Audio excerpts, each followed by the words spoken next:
it's become normal now. There's no one really talking about COVID at all, as Isn't far that as I can. strange? Isn't it strange? It's Human it nature. is. Humans We are forget. so We forgetful, forget right? So forgetful. we are.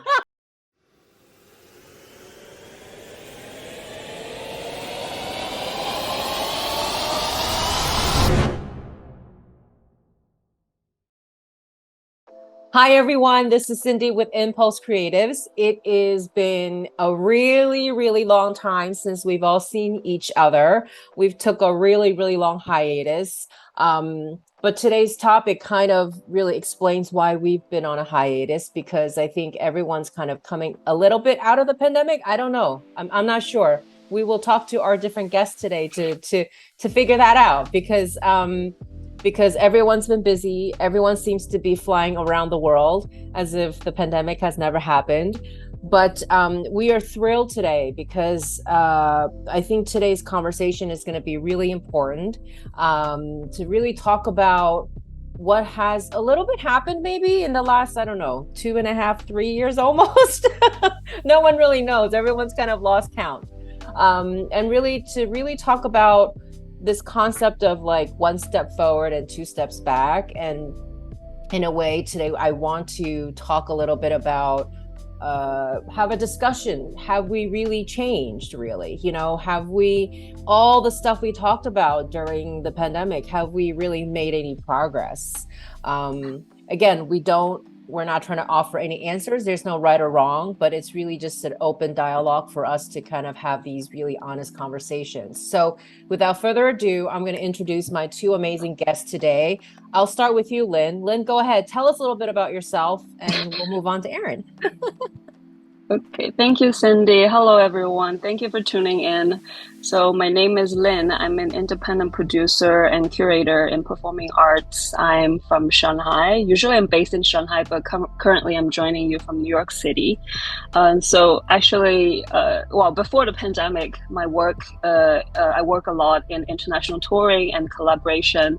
So like I bring international theater productions and content to Chinese theaters and festivals, and trying to do the other way around as well, introducing Chinese artists to the international platforms.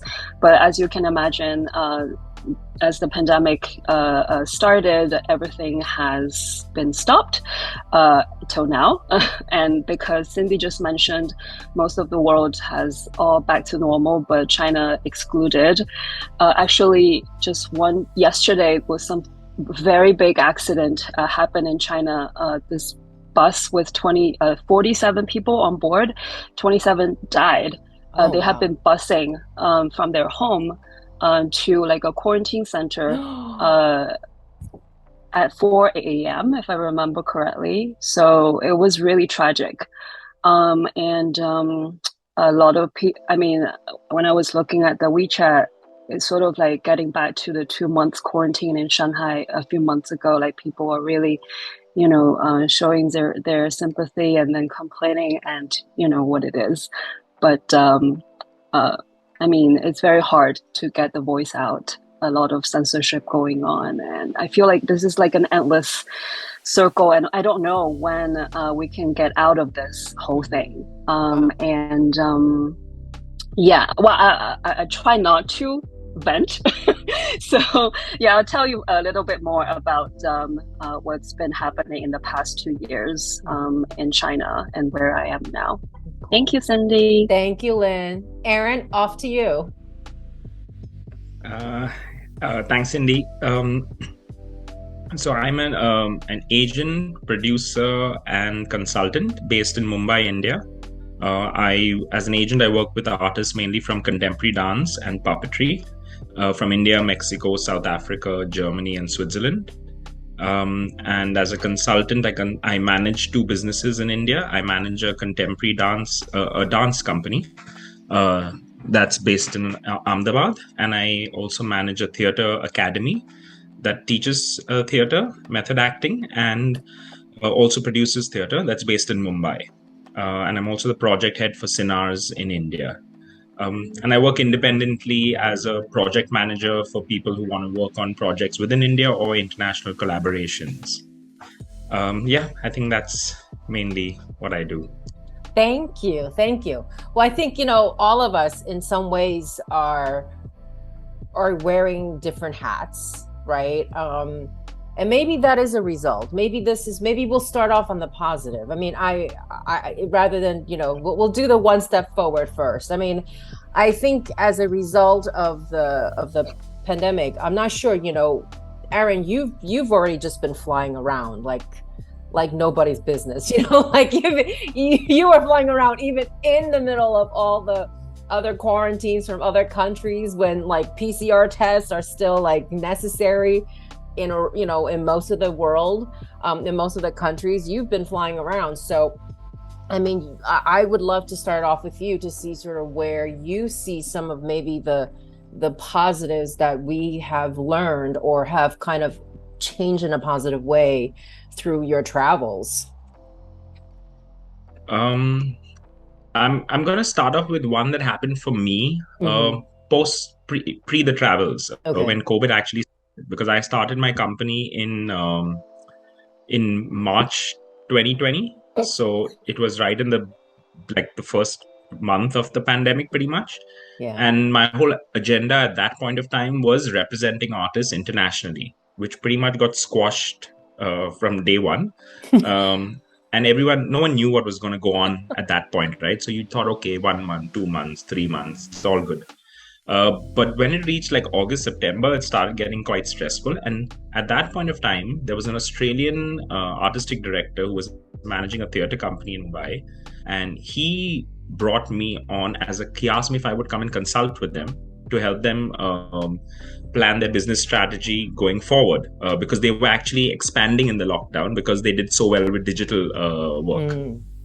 And that's when I started consulting and started thinking about consultancy as a vertical, which for me was honestly saved me during the pandemic financially, because there's no one you can really apply for funding. So it's what you make is what you earn. So that for me was a massive positive for me, where I started a second vertical. And then, of course, when things opened up, the touring started as well. But coming back to your first question, which is what after with the travels, I've seen a drastic change in terms of when I started traveling. So the first travel we did was on the 17th. I think 17th to 16th of November was the first when I first started traveling, was the tour to France. And we at that point of time we had to do the RT-PCR tests before leaving. We had to, and we were a big group. We were 29 people on tour. Oh my right? God. So RT-PCR test before landing. We had to download the app. We had to get our French vaccination certificate applied for before we left. We had 2 people who had taken Covaxin who were not, which France had not officially recognized at that point of time. So they had to fly in 1 week before to do a quarantine of 1 week before they were allowed to move around. So there was a whole lot of stuff happened then. And during our tour in France, because it was a long one, we were there for 45 days, the cases started spiking, right? It reached one of its peaks happened when we were on tour. But we were fortunate enough that France did not shut down the theaters, because everywhere else around, Netherlands shut down, Germany put in restrictions, Austria put in restrictions. So it got quite challenging around us, but we were fortunate that we managed to complete the entire tour. And just the last show out of 23 shows, the last show on Christmas Day was cancelled because one guy got COVID from our group. But it was like the best of a worst case. Like, I would take that any day, right? Just our last show and one person getting COVID. But then to give you an example, on the way back, that person had to be left back in France and complete his quarantine before leaving. On the return into India, we had a test on arrival in our first point of entry, which was New Delhi, and few had to come to Mumbai. But 3 people tested positive at that testing center. So they got stuck in Delhi for a 1-week quarantine. And then the remaining of us, some lived in Delhi, so they went home. But those who tested positive, even though they lived in Delhi, had to go to a quarantine center. And then the remaining of us who came back to Bombay, another 4 tested positive after reaching Bombay as well. So that was the restrictions then. Yeah. But then I traveled later on. I traveled to New York in Jan. Right. It was again a COVID test that needed to be done. Right. Fine, simple. But in New York City, there was so many COVID testing centers. Like every street corner had a center for testing. And to get one to go back to India was no problem. Because in France, we had to book an appointment to go back to do the test to come back. It was such a nightmare to book that appointment because it had to be done on a specific day. And that day was a weekend. And France shuts down on the weekend, and there was only one center. So all 28 of us had to go there, but you also had a show on that day. It was crazy. So different countries I saw had a different thing. New York was a street corner. You got a test done and you had your certificate. Right. Then I went to Austria and Switzerland. And then again, Austria had really hard restrictions in place. But I went by train and I just went I didn't fly in. So I went by train and nothing. I just went straight in. No one checked anything over there. But coming back into India via Switzerland, again, I had to get the test done before coming back. Mm-hmm. And then after that, it all changed. From, I think, March onwards, there was pretty much no testing required in any country. I've traveled to, I don't know how many places, but I know I've been out of house more than I've been in my house since November. And there's no real testing anymore. Right. I think India is one of the only countries where you have to fill in an online form still before you enter the country. I don't know because no other place I've gone to I had to fill anything out, or did they check anything? It was just you walk into the country. But yeah, India is the only one. Like I'm leaving back to India tomorrow from Switzerland, and I had to fill in the online form yesterday to upload. Right. But it's become normal now. There's no one really talking about COVID at all. Isn't that strange? Isn't it strange? Human nature. It is. Humans are so forgetful. We forget. Right? So forgetful. I think it's a pro and a con, because I feel we can adapt and adjust to anything, right? We adapt, we adjust, we move on. Everyone wants to move on. Everyone wants to move on, but are we moving on, or are we just moving? Are we moving on, but still like remaining the same, right? I guess that's what I really want to poke at today. I mean, Lynn, did you feel like there was anything like that have changed sort of in a positive way? I mean, that because you've been now, in a way, you've been stuck in New York, right? Like, not that obviously, you live in New York now, but in some ways you can't really even go home.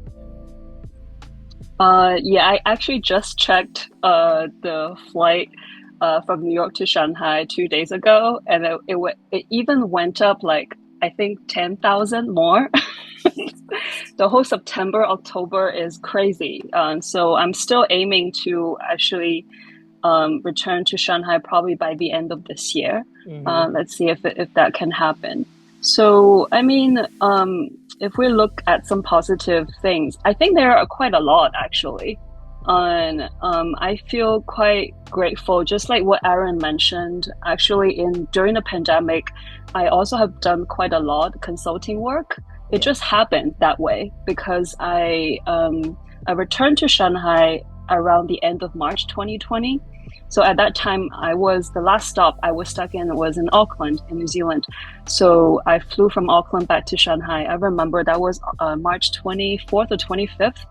And that was exactly at the kind of like the last day that China still, I didn't go to quarantine center. So I did my quarantine at home because at that time, New Zealand was in the green zone. So it's one of the safest countries. And then probably a few days later, there was like an outbreak in New Zealand that happened. So after I went back to China, then I realized, all my projects have been canceled. Then what's next? So I actually have experienced some very low points in my life for about 2 months in April, May, because I was in quarantine for 2 weeks. I didn't go out. And then I was feeling really, really bad, like really lost, simply doesn't know what's next. Yeah. And also, Aaron mentioned he founded his company in March 2020. I did in November 2019. And then after I finished this one project in Shanghai, and that's it. So far it stayed the same. And then so I was always like, do I keep the company or I just shut it down? But then I was like, okay, the maintenance fee is not that big, so I just let it, stay there. And then in case, in the future, I'll still need it. So in basically April and May 2020, I didn't really do anything, but there's something I did I feel very grateful for. It's very good for my mental health. I actually did a very big cleaning of my house. I threw out so many stuff. I think this whole process helped me a lot to cleanse my thoughts and just getting ready for the unknown. And then from June, because at that time in Shanghai, the COVID situation was pretty much controlled. So I went out, I met up with friends, talking to people. I think that also helped me a lot. And then I started to pick up some consulting work. I was working with Australia Council and also working with the Good Institute on a lot of projects on disability and inclusion. That's sort of also like a silver lining. And I realized under the pandemic, people with less opportunities and with coming from less privileged background, then, they need more exposure, they need more platforms to get their voice out. So actually at this moment, this festival that I've been working on for a year and a half is literally happening in Shanghai. Although I couldn't go back, be on spot, but I still feel very grateful. And with a very limited capacity of audience, and we're still doing something and making things happen for artists with disabilities and without disabilities. And that's still quite a new area in China for the Chinese audience. So yeah, just making these little steps and see something that we can still do under this. I mean, I think for Europe, for India, it's already the pandemic is over, right? But still for China, it's still under this pandemic. And I feel there's very limited things we can do, but we're trying to, still make things happen. That's great. That's great. I think, for me personally, it was Saudi also was one of the countries that was so strict. We were physically locked in, the country, the country basically locked down. So there was no exiting, no entering via flight, air, sea, or land. And even internally, they shut down all the airports. So, and some of the more infected cities closed their cities down, and there were restrictions on the in and outs of those people from the city. And so that was a very weird experience, just knowing that you can't leave a place. You cannot leave a country, right? And I kept busy. I mean, it was one of those things I experienced it very early on before the West experienced it, because I was on tour in Asia. And, my second half of the tour was supposed to go to Hong Kong from Japan, and that didn't happen. I had to make that decision right before Chinese New Year, whether we get on that plane or not. And we all decided we had to cancel and not go and take the risk. And of course, just trying to settle all of that. I think the first couple of months was so much of trying to troubleshoot that you didn't even have time to digest what is to happen next. But that this is quickly going to be making its way to the rest of the world. And I just remember around February, I was telling my colleagues in the US, I said, guys, you got to start pulling out your contracts. This is coming to you. And nobody listened to me. Everybody just ignored me. And when, of course, this whole massive worldwide lockdown started happening, I was like, I told you. I told you. But for me, I felt like, oh my God, it was so mentally exhausting because it felt like deja vu, right? I just went through it already, 2 months, 2 months ahead of you guys. And of course, I think for me, I started my company in May of 2018. So it wasn't even 2 years. It was just like I hit the ground running. I had all the tours planned, and it was just like day by day, week by week, everything just started to like literally just crumble in front of you. And all you can do is just to be in that, troubleshooting mode. You're just like troubleshooting, and you don't even have a time to digest what's going to happen. But of course, like I was also observing like how everybody went online, right? And this, and I didn't immediately jump on board. I waited about maybe 4 months before I started doing live streaming and helping my artists do all of that. And I think, again, that was a positive, because that actually, what I think was the positive is that it forced us to learn new skills, right? It forced us to try to say, let's try something that we've never done before. And people are okay when you say, I've never done this before, because everyone is completely in the same shoe, right? Like everyone is the same place where they're all trying to figure it out. And this is a great way for us to just make mistakes and for us to say, let's try something new. Let's put our skill sets, like max out our skill sets. What are our skill sets that can be transferred into new ways to keep ourselves alive, essentially, right? And so like learning how to do live streaming was like completely foreign to me. It's still a little foreign to me, but I forced myself to do it because I think it was necessary to help to make my artists feel that I am on their side. I am trying to help them to the best of my abilities, because I'm not going to deliver any performances for you. In March, I sent out an email to everyone. I said, nothing's going to happen for the next like 9 to 12 months, right? I predicted 9 to 12 months, and that was still like short. That was still kind of short-sighted, right? And so this whole online business kind of, and even this show was as a result of that, right? Because it was an opportunity. I was trying to find little loopholes within our own system and say, well, what can I do to make it a little bit difference? But touching upon this online stuff, I'm sure, during this whole time, we have been online countless hours, more hours than we would like to admit. And just by force of, because of our industry had to meet this way. And I know some of the conversations we talked about or predicted, and I want to get your thoughts on this, is that people said, this hybridity of everything is going to be the future. But in my mind, I feel like that's starting to not be true statement anymore. I like you look at all of the arts market is coming back. I mean, everyone is meeting in person now. Like I'm going to Korea to Pam's this coming weekend. They only have in-person, gatherings. There's no online alternative, or there's no simultaneously online things. ISPA's coming back only fully in person in January. There's no online part of it. So to me, that's like, we just, in a way, is that a step backwards? Like, because we talked about this, everyone's like so sure that hybrid is the way to go.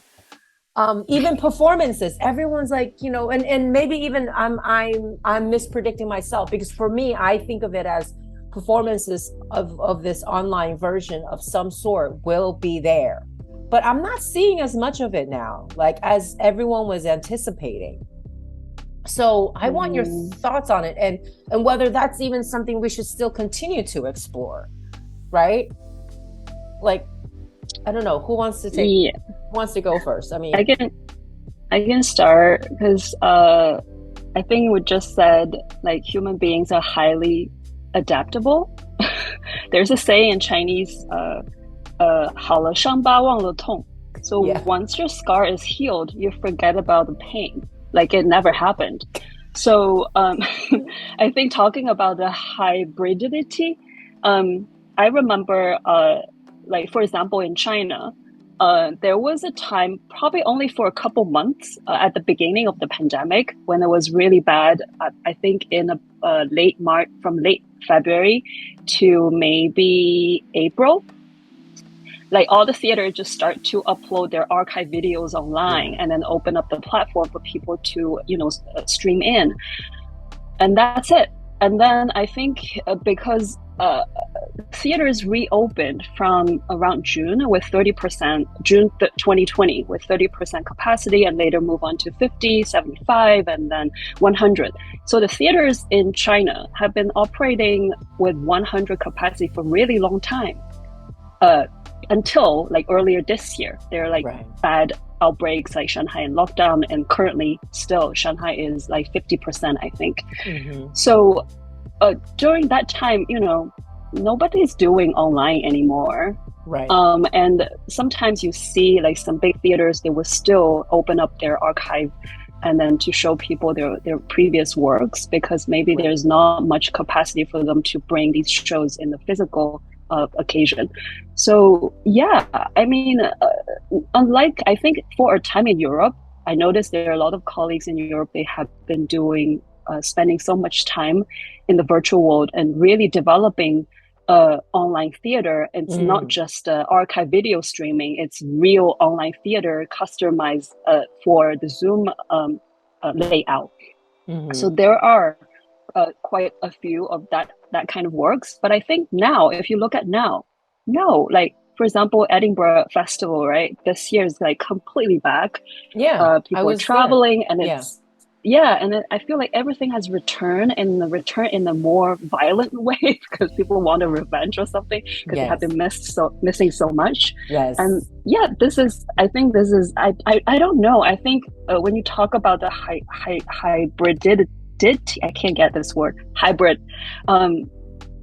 I'm really not sure about that, because theater at the end of the day is a live art form. And then it needs live audience. Of course, when we talk about XR, VR, that might add a different layer to theater, but I think it's far from being mature enough to become itself as an art form. I'm not quite sure about it, but I think it needs quite a long time to reach there. But at this moment, the VR, AR, it's just another layer added to theater. But the core of the theater is still in a live art form. This is what I believe.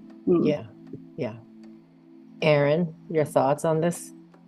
I kind of agree with almost everything. Not almost, like everything Lynn is saying is absolutely right. For me, theater, I remember, like Lynn said, right? People open up their streaming platforms, and you could watch shows like whatever show you wanted, Phantom of the Opera, everything was free. And I was so excited when I started hearing the announcement. I'm like, oh my God, I didn't see this show. I'm going to watch this. I'm going to watch that. I watched 2 shows. That's it. Because for me, when I put on a TV, I want to watch. I watch Netflix. I watch Amazon Prime. I watch a movie, right? It's something that I'm used to putting on the TV to watch that. I don't put on the TV to watch Hamilton or to watch Wicked. I want to go to the theater to watch that. So literally, I watched 2 bloody shows, and that's it. I mean, did you watch it from the beginning to the end, like nonstop? Only one. The second one, I took a break. You took a break. You get distracted so easily. Yeah, I do that all the time. For me, it's like watching a movie, right? Snacks. Yeah. It's like you're watching a movie, so you pause it, you go, you do your stuff, you get a call, you answer it. You're not engaged like how you're engaged sitting in a theater, watching it live and feeling that connect, that energy that you feel when you're sitting in a space like that. So but one thing I have to say, that there was 1 or 2 festivals that came out that really did some phenomenal digital work. And the shows were made for a digital platform, period. There's no way on earth you could replicate that kind of a performance in a live setting. One of them, I always talk about it, is Avatar Me, produced in Denmark. It was part of Karen Tofkart's digital festival Relocations. And they had participants, they had artists from 5 countries. One was from India, and they had cameras in the front over here. And it was a one-on-one performance. So you were engaged with that artist one-on-one for 45 minutes, where they took you through their city and their life, and you could have a personal conversation with them. It was phenomenal. The reviews, and you hear what the audience, and you see some of the comments that the audience have written to the people. It's crazy. Like, they were in tears, they got emotional because the people shared such intimate stories about their life and took them to such places that they would have never seen. So I feel that, like, these kind of shows will have a life, but they have to be so good. Like, it's the good survives, right? If it's bad, it's not going to survive. Right. So it really has to be very specifically for the digital and engage at that level as you would engage in a theater setting. And then I think it's possible. And for me, conferences, man, there's no replacement. Like, from day one, I said that there's no freaking replacement. Going and meeting someone and having a drink with someone and eating and partying. Yeah, that's where people bond. That's where relationships are formed. Absolutely. Like, no matter how many conferences you attend, the relationships and the bonds which this entire business is based on doesn't happen at the conference booth or at a panel discussion. It happens over meeting outside, having a coffee together, having a drink together, watching a show together. That is where all the relationships happen. And for me, that's irreplaceable. That's difficult to do over Zoom. Although, Cindy, you and me met on Zoom for the first time, right? But we did meet in person and then have a drink after that. Yes, we did. So, we did. Yeah. So I feel that physical thing has to happen. And I think the conferences are not doing digital hybrid because it's a cost and they don't have the budgets to manage it. They did get extra budgets, I feel, during the pandemic because they needed to do it. But now they don't need to do it. And I don't think they have the extra budgets to run an entire digital format and a physical format because it's expensive, those platforms. And the good thing for me that has come out of this that I think will definitely stay is people have gotten used to Zoom meetings. Yes. So when you meet the first time physically, and then normally used to always be emails after that till you met the next time in person. But now, very often, after a bunch of emails, I sometimes get on a Zoom call with the person, which they're okay with doing. Or they'll say, okay, let's get this part of the discussion done on email. Then let's have a Zoom after we kind of formulate something, which you then sometimes would have to wait till you met the person physically again at a conference or a platform or a festival, wherever. So for me, that's a very good thing that has happened. And it's not a big deal to do it anymore for programmers as well. So that's good. Yeah. I mean, for me, for sure, I think even as everyone is flying all over the world, I think when we set up meetings now, for me, my habit is let's just get on a Zoom or whatever form of video calls you prefer, right? Because now I think that at least that kind of technology is quite already there, that it doesn't inhibit us, and it actually gives us a little bit more person to person. You know, when it's just two people, it's a lot easier than when you're seeing 20 little boxes, right? And that at least offers that kind of connection. And so I think that is the positive. But I think going back a little bit to this this online virtual hybrid performance, my question, I guess, is that, you know, when you saw that experience, and I actually experienced three. One was Global Fest in 2021 when it had to still be online.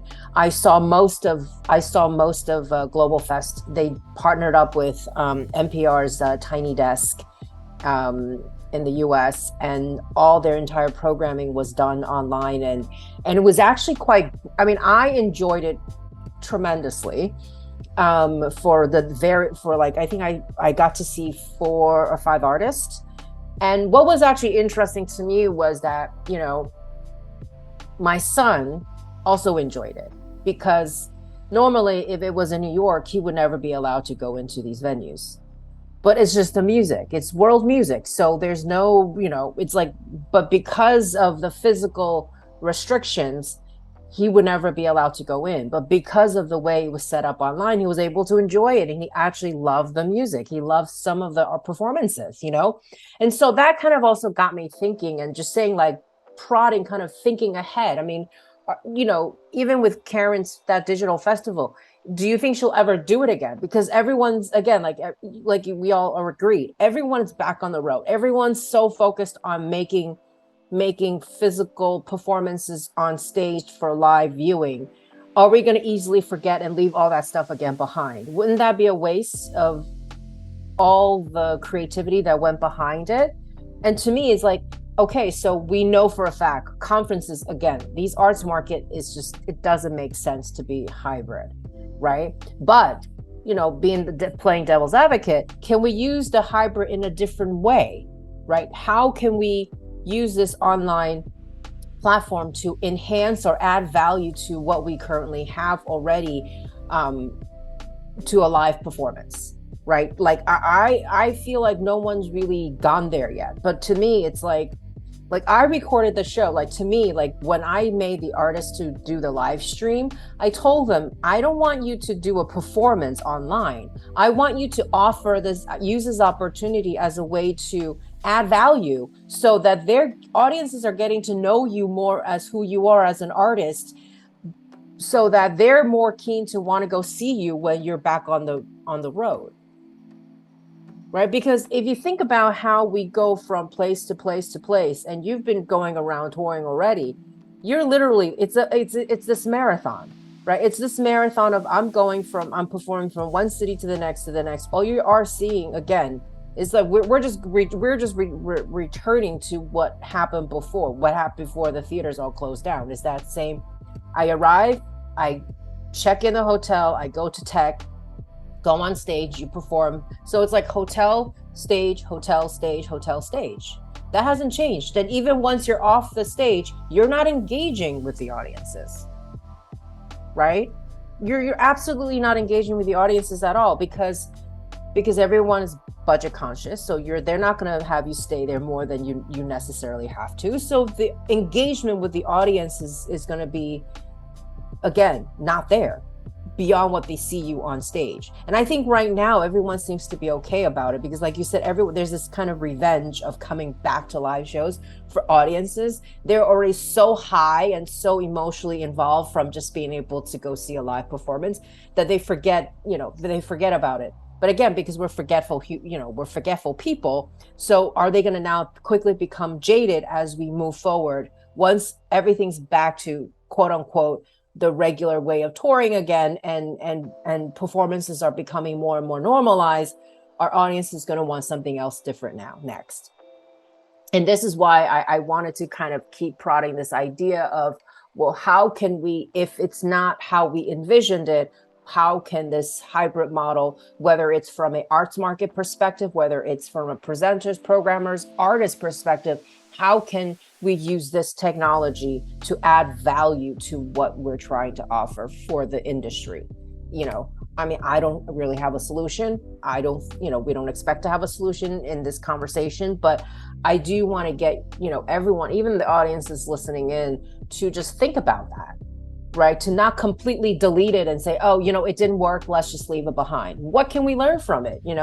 I mean, I feel like I continue to do this show is because I think this is a way for us to kind of open up, address the elephant in the room, right? Otherwise, these are the conversations that are being talked in the arts marketplaces. But even in the arts marketplaces, they don't really want to talk about and address the elephant in the room, right? Absolutely. But I'm going to pick up a few points that you spoke about.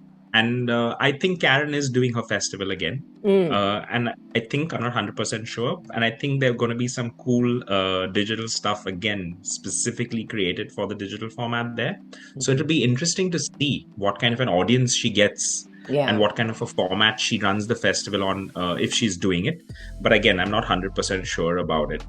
But like you're saying, right, with this revenge thing of people wanting to go back and do it, back out and tour, I always talk about this when people talk about sustainability and artists traveling around the world. Yes. I'm like, I, I, I had 3 shows in Dubai, but we flew 29 guys there. I did it. I'm not going to say no to perform at the expo that happens. Yeah. There's the World Cup coming up in Doha. I may get one performance there, but am I not going to go and perform at the Football World Cup for a performance? So it's things like this. So and exactly what you said, Cindy, that who's going to pay? Everyone wants the artist to be around, engage with the community, and the artists love to do that. Honestly, we try and do it all the time. We do workshops, we do open workshops, we go out after the show, and the leads go out and mingle with the audience, and they get like photos and have like chats with them and things like that. So we do as much as we can. But who's going to pay for the artist to stay back for 2 days, 3 days, 4 days and do this engagement, right? Right. Everyone talks about it, but at the end of the day, it's not the artists who are going to pay for it, it's the presenters who are going to pay for it. So if they want this to happen, then they need to have the budget for it. It's as simple as that. Yeah. Because it's not about the artist. Which artist will say no to engaging with the community and developing their own audience for their own work? Exactly. No artist is going to say, I mean, I don't know any artist that will say no to something like that. Absolutely. But at the end of the day, who's going to pay for it? Sometimes even the artists, like at least with us, sometimes we don't mind even doing it at no cost for 1 or 2 workshops. It's no problem. But who's paying for the extra days of the stay, of the per diem, all of that? Exactly. So if you have the money, do it. So sometimes I feel that people like this is something we were talking about, that sustainability is for the privileged. Otherwise, it's not, right? If I have to choose between going for a show and making money for the artist and myself, and I'm not gonna have money or not gonna pay them, I'm gonna go and do the show. Absolutely. Right? I mean, this is the thing, like all these upcoming arts market, even PAMs, it's all about sustainability. I'm like, how is that even a reality? I don't mind sustainability. But like, what can you be more concrete about sustainability? But no one seems to be talking about the sustainability. Like no one's been concrete about it. Are you saying we tour less?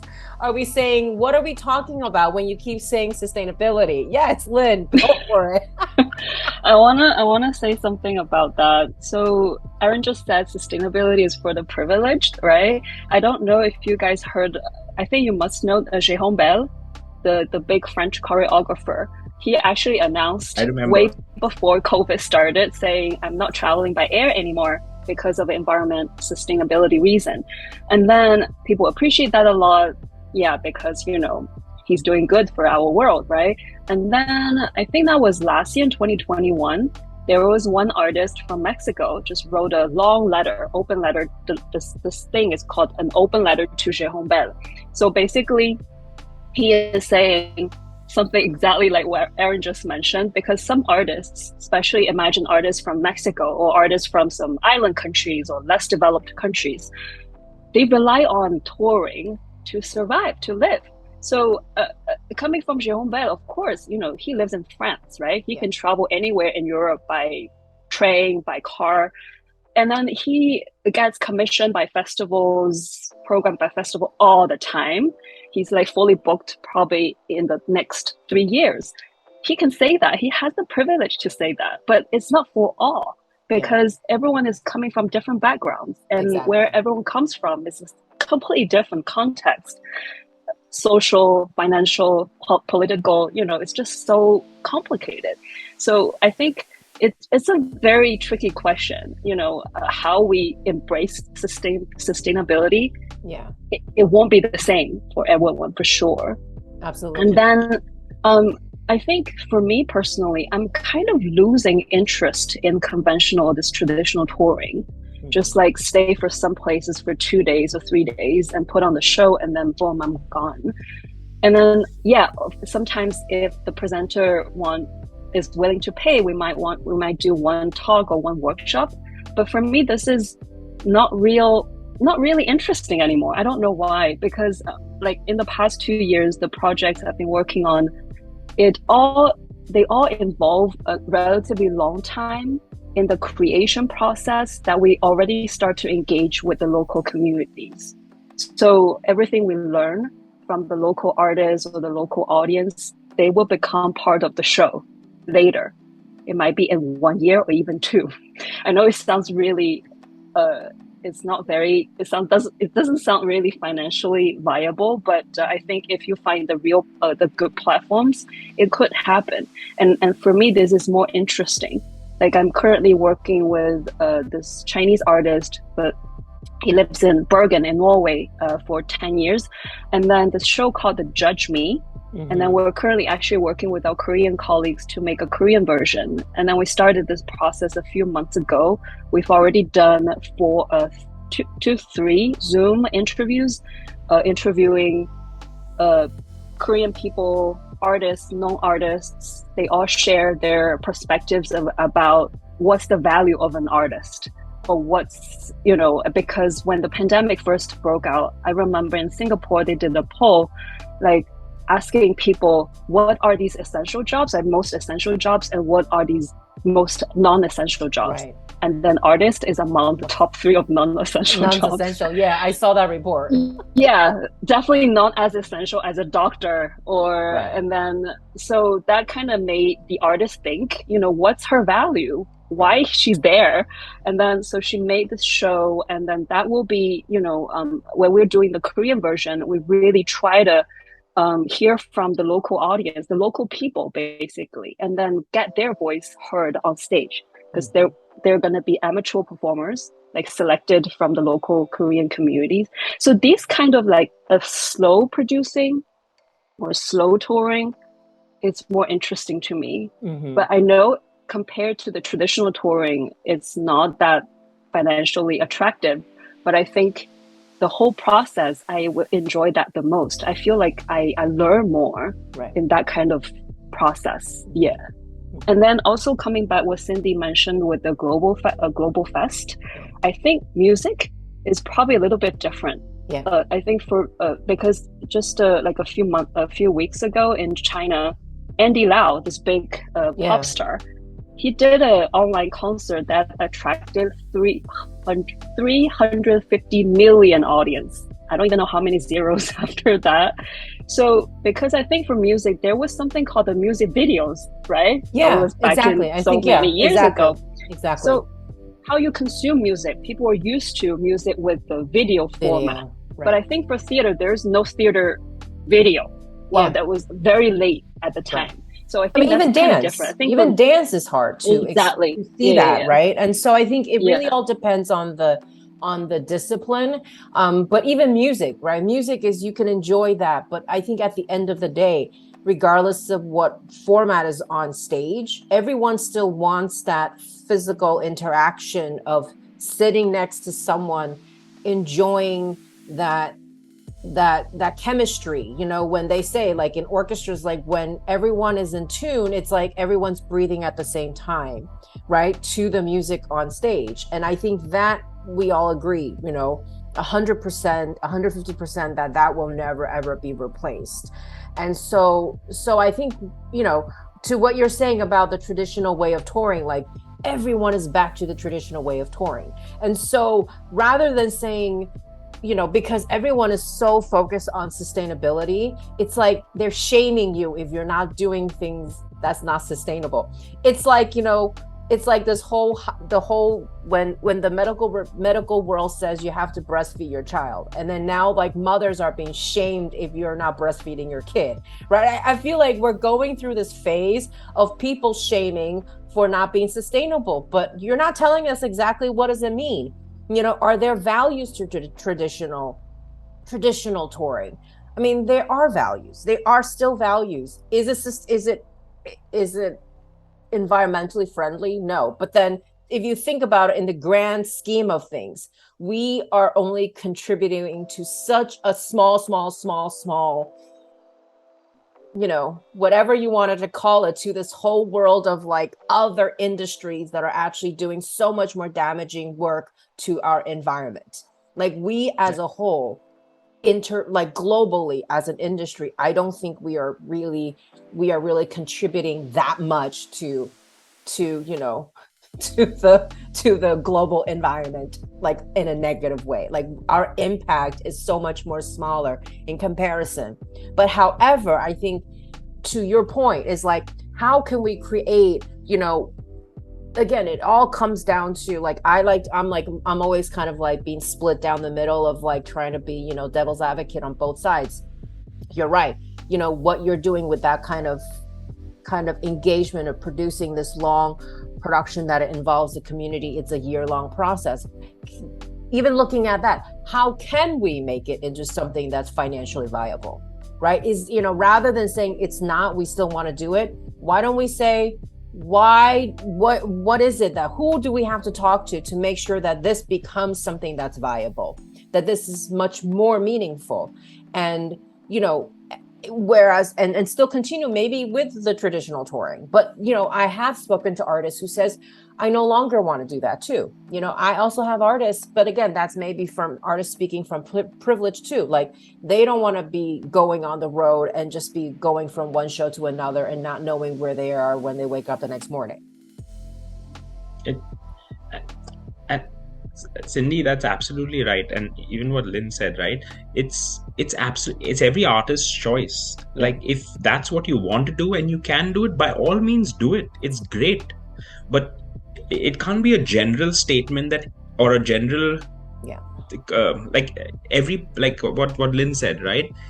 Sustainability will mean different things for different people. Yeah. If certain, like an orchestra, how the hell is an orchestra going to tour? Yeah. With 40, 45, 60 people, you have to tour like that. There's no option in it. Otherwise, orchestras stop touring. Ballet companies stop touring. But this is just a random thought that I had. Now, if let's say you have to tour the way you normally tour, the presenters don't want to put that much of money towards sustainable touring. Right. Put some money towards planting trees somewhere. Yeah. Yeah. That's also going to contribute towards sustainability or making a greener place or whatever. Airlines today, when you're booking your ticket, they say contribute a little bit more and your carbon footprint will be neutralized. Do that. Right. It's like helping. or it's even helping. Or even from a more like hardware, like what can we look at the hardware of our industry, right? Like building sets, building sets that are a little bit more sustainable, right? Using materials that are more sustainable, building costumes and using costumes that are a little bit more sustainable, so that it can be recycled over time, or they're using recycled material. Like that to me is a little bit more of a much more practical and useful than having this whole overarching concept of what is sustainable. Like I still don't get it exactly. What are you trying to do? Right. But yet we are meeting in a place to talk about sustainability, but you just made us fly all the way here and to talk about the same, do you know what I'm saying? And this was a question that happened at ISPA, and it was a panel discussion on stage, and I remember a lady from Egypt went up to the mic because it was open to the audience, and she said the same thing. It's like, I'm from Egypt, and exactly what Lynn said, something related to Jerome Bell, that I have not built my network. I still need to go and sell the artists. I still need to go and build that network. Now, if someone's already built their network over 15 years or 10 years, they don't need to fly for every conference. They go maybe once in a while. But if someone's not built their network and still needs to sell and to build that network, they have to build that. They have to do this, at least now. Maybe after 5 years, I won't need to travel as much. And I remember then a German gentleman got up.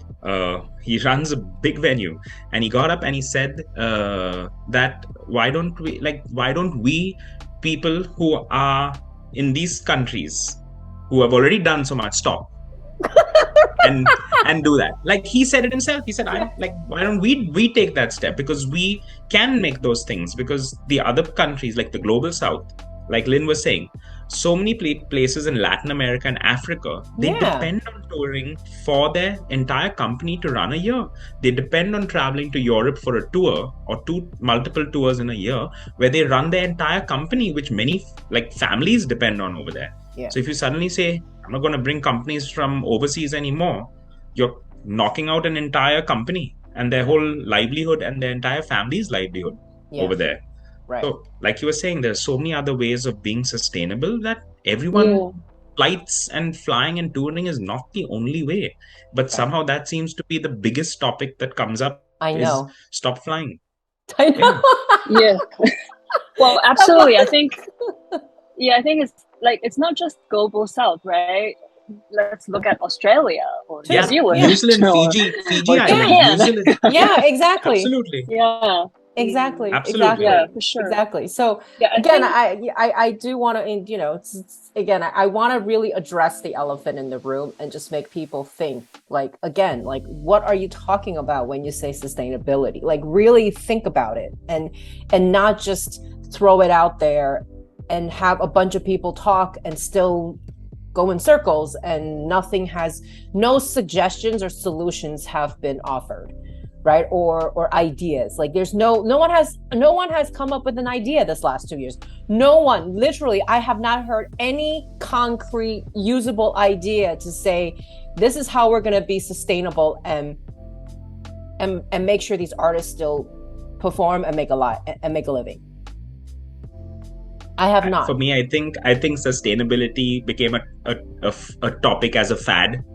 But like you're saying, there's nothing really concrete or strong. I'm sure some people have done things at different levels, no doubt. But like, as a consensus within the community, I'm not, like you're saying, I've not heard of anything concrete that says, you know what, this is a great model that has been thought about over the last 1.5, 2 years through all these various panel discussions that have happened around the world. Nothing has really come out of it that is strong and usable. But I know people who do so many things at their own level, like you're saying, right? Using sustainable props, costumes, reusable, going more digital, right? Going more digital, creating more digital content to be used on stage or on your projection. Using those kind of elements to avoid traveling costs when your cargo is less, or they were making bigger scale production. They've reduced the scale of the production, so there's less cargo now that's being moved, things like that. And I think those are more realistic, because if you come up with something that's unrealistic, who the hell is going to do it? It's just great to talk about, but no one's really going to do it. There's no one solution that cures all. Guys, I'm not sure you can hear the noise outside. I'm very sorry about that. It's okay. Like, so loud. Okay. No, we're good. Then, because Cindy, you're going to Cannes very soon, right? I know they have a session called The Next Mobility. Yes. And then that the show I just mentioned, Judge Me, we're going to pitch in there. Great. So together with that, they have, I think, a few more such cases that talk about, kind of like some alternative or new models about sustainable touring or sustainable production, so that I don't know, maybe after that you will maybe will give you an answer. Maybe they will come up with something really, really brilliant. So I will make sure to mark that down and go attend it. I think it's all about diversity. Definitely, traditional touring is definitely necessary, and I love it. I think it's nothing that can really replace traditional touring. The financial viability and everything. So I think for the alternative or the new model, more the sustainable producing touring model, might be a more creative or nice add-on to that, so that we can have something different, I think. And then now it's just emerging, so of course it's not there yet, but I think I'm just happy to see and be part of this new development, Right. Well, another thing you talking about diversity comes back to another sort of people kept talking during this past 2 year is programming, right? Like how programming needs to change. And I was in New York over the summer, and I was having conversations with a lot of colleagues and I'm only really speaking on behalf of what's going on in the landscape of the US. And I feel like this may be something that not just the US, but other places may be taking a bit of a step backwards. You use that word diversity, Lynn, and I think that's been happening in the US, is that all the presenters now If you look at this coming fall, spring 22-23 season, if you look at all the major venues and performances, their program is looking very brown and black. Like, it's great for people from India. I love it. I absolutely love this topic of diversity and inclusion because it's just super for us. I know. How about us? Yeah. So it's like, we're the yellows. The yellows are not being. Where are the yellows? No comments on that. No. But no. I want to say is that I have absolutely no problem with it, right? And I do see that, like, this whole conversation of diversity, whether it's in Europe or, I mean, again, I see it in America, right? Like, I see it in America, and even not from a programming perspective, but just as a whole ecosystem, where you see announcements all the time. You know, this symphony just announced their first ever African American CEO.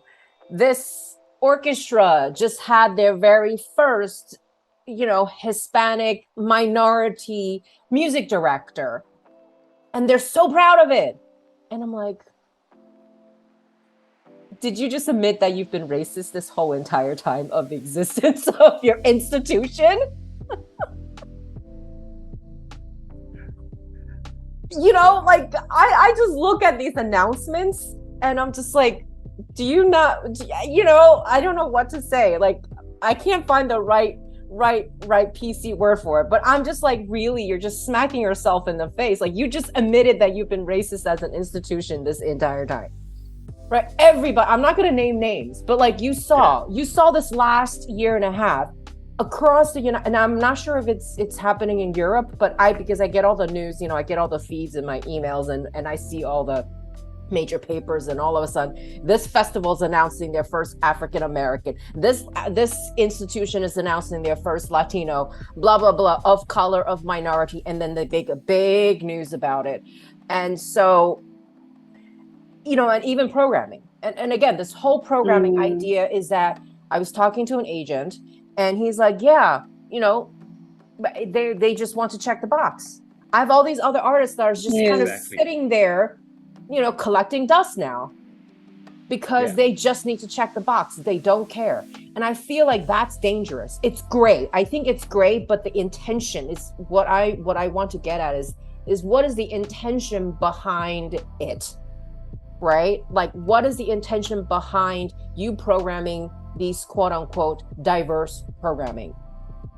And right now, what I see is it's moving towards a direction of just checking off that box. But what happens if you are now moving onwards to the next box, right? Where happened to all the boxes before? Where are they going to be now? And that's dangerous even for artists, right? And there's another smaller classical agencies, and she had commented as well, as that, it was a string quartet, all of color, and another string quartet that is, white European. Not to say this one wasn't good, but they were getting all the dates. The other one was, like, honestly, was a lot better quality wise, but the other one was getting it because they're getting all the dates because they checked the box. So are we in danger of saying, are we booking shows based on that box and not because of quality? This is where I want to, I feel like we are in the danger of getting ourselves into. Is it related to the funding? So if they check the box, they will get more money. Yeah, there must be an incentive behind it. There is totally an incentive. There is totally an incentive, but it's also media. It's also press. It's also social pressure. It's the whole geopolitical pressure that you want to be deemed as a huge institution that is trying to be, up with this whole idea that I'm a diverse, and everyone's making statements that we are a diverse, diverse and equality and all of this kind of stuff. And you're just like, to me, I feel like that's just putting a Band-Aid. that's honestly putting a band-aid, and no one is really trying to solve the problem. I don't know too much about programming, but this check in the box thing is definitely it, because if you go to ask for funding from any of the embassies or consulates from the Western European and North America, right across, even like Australia side and all, you see what they'll ask you for in criteria. Yeah. Diversity, LGBTQ, women empowerment. Yeah. So you have to tick those boxes. And if we are getting those questions, even the venues, when they are asking for funding, will have to show that they've done this much and they'll get X amount money more. And I'm coming from India, I'm all for diversity. I represent artists from India, Mexico, Latin America, South Africa. Yeah. So I'm absolutely all for diversity, but there has to be a balance, right? Exactly. It's all about a balance. It's finding that balance between programming what is good, what needs to be in the program, and not using and keeping it open. That's it. And whoever's the good artist or fits the programming, no matter what the theme of the programming is, gets selected and goes up and performs. Exactly. It's as simple as that. Like in India, what is diversity for us here in India? Because I was asking someone, like, or in Latin America, what the hell is diversity? Yeah. That we should bring in all Europeans and program them here. So, I think to some extent, this is a super white concept. It is. It's a fad for us. It's like whoever's good. I know. Like for us, in Asia, right? Like in we Asia, never talk about that. I know. It's like, what is exactly is diversity? We just want different programming of different genres of different, and then feature from different places around the world. Yeah. It's exactly, but of the highest quality. So but it's one of those words that are now being, because the West is being used so much that it's like impacting the conversation to the rest of the world. And we get so, the rest of the world then gets confused by exactly what do you mean by diversity and equality? The problem is, Cindy, like this, no one has a conversation on stage, right? At a panel discussion, who will have a conversation like this? Because it's about context. Yeah. What is diversity in a country like India? Of course, we also have, like, for us, diversity is different. It's not about it's about inclusivity. Yeah. It's about like giving a thing to the women, to the people from the LGBTQ and plus people. That's it. It's not about, and again, it comes down to who's good, right? Right, exactly. You can't just program for the sake of programming. Exactly. And this is why, and then you do something, if you're doing something like that, then do it as an emerging platform or an emerging artist thing, and then program within that the newer people or the people who you want to give a platform to and who fit there. I think there are always solutions, but like, again, for me, it's all down to balance. Like if you find an equilibrium and a balance between it, you're going to be good. But I think what happens is you just see these trends, like it goes heavily in one direction. I'm sure earlier, like I've not been in the performing arts for very long, but I'm sure back in the day, LGBTQ must have been the biggest thing, and it must have gone down heavily in that. It could have gone on heavily in that thing. Then women empowerment, it kind of sways with the trend. Yeah. And I think till the next trend is in, maybe this is going to be there for a while, and then something else happens, and then there's another trend, and we'll go down that path. Right. I don't know. Like I said, these are just my observations based on what I see. I've not been into programming at all, so it's just what I see. It was so interesting, just this whole entire last year, right? Before even coming to New York for the summer, it was just like you keep seeing these news pop up, from the New York Times. I mean, we're talking about like major papers across the US in the arts section. They're announcing, oh, so-and-so just appointed this person of color. And they're so proud, and they're making these huge statements that, we are.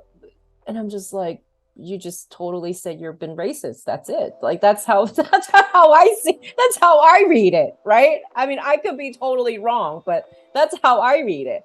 But that also goes back into the artist side.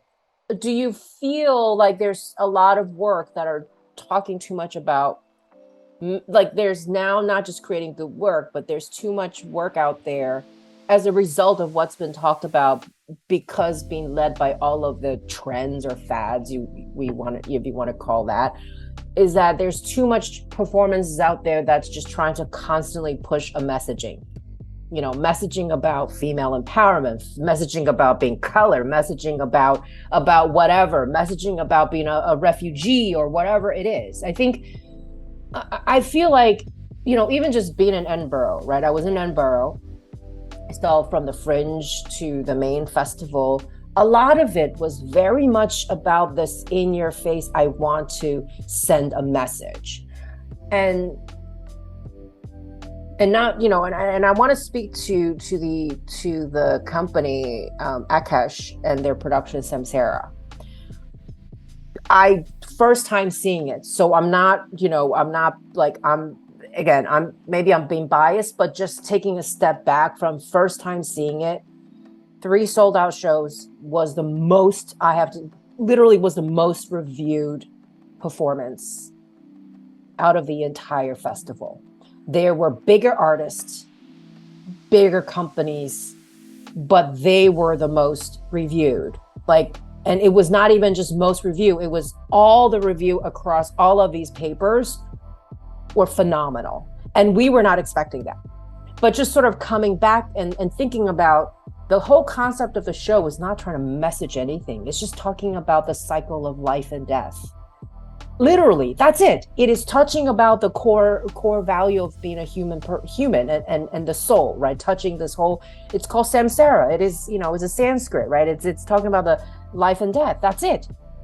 And I think that's why, to me, maybe I'm over analyzing, but I think people took to it so much was because they were there to be touched, not to be patronized with a message of what you're trying to tell. I don't want to be told about women empowerment, or I don't want to be told about what I already know, but I just want to be there for my soul to be touched. I mean, I literally 3 nights in a row, I see audiences like close to tears, and I do feel like, and that's also a thing, like, are we in a trend where artists are creating these works to, in this kind of revenge where they want to have to say, and like, I have a message I want to come across, like to deliver a message, or to deliver, I wouldn't say the word propaganda, but just, again, like, there was so much of these performances in those contexts during the festival. And you see it too in other places that, oh, this is so-and-so because I have to talk about my sufferings of some sort. Yeah, I think at the end of the day, it's all about the work itself. It's not the message. It's not the agenda. It's not about women empowerment, disability. I mean, they will be embedded in your show, and if it's good enough, audience can get it. It doesn't need to be highlighted, like the first ever blah blah blah, because this highlight, this kind of overstating something is actually, I don't know, I just don't really like it. I work a lot in disability arts in the past few years.